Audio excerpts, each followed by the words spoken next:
सांगली शहराच्या मध्यवर्ती असणाऱ्या डॉक्टर बाबासाहेब आंबेडकर क्रीडांगणाचा कायापालट होणार आहे। मनपा आयुक्त नितीन कापडनीस यांच्या नियोजनामुळे सांगलीचे डॉक्टर बाबासाहेब आंबेडकर क्रीडांगण काट टाकणार असून क्रीडांगणाच्या सपाटीकरण आणि स्वच्छता कामाला सुरुवात झाली आहे। उपायुक्त राहुल रोकडे यांनी या कामाची पाहणी करत आवश्यक त्या सूचना केल्या।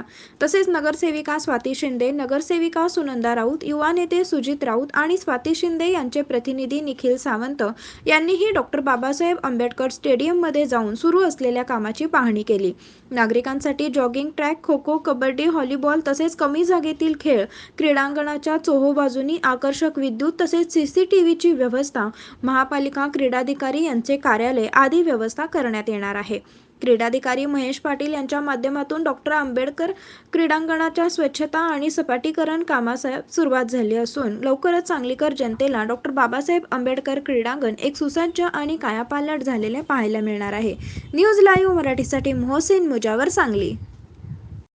स्टेडियम हे इतकं मोठं स्टेडियम आहे, जिल्ह्याच्या मध्यवर्ती ठिकाणी आहे, जिथं अनेक खेळाडू या ठिकाणी आपला सराव करू शकतात, अनेक स्पर्धा आपल्या इथं होऊ शकतात। परंतु या आंबेडकर स्टेडियमची दुरावस्था झालेली आहे। वारंवार ज्या दिवशी आम्ही निवडून आलो त्या दिवसापासून वारंवार महासभेमध्ये हा प्रश्न आम्ही उपस्थित केला होता आणि वारंवार याचा पाठपुरावा आम्ही करत होतो। परंतु आपले आयुक्त नितीन कापडनीस साहेब, उपायुक्त रोकडे साहेब यांच्या पुढाकारानं आज या ठिकाणी लक्ष त्यांनी दिलेलं आहे।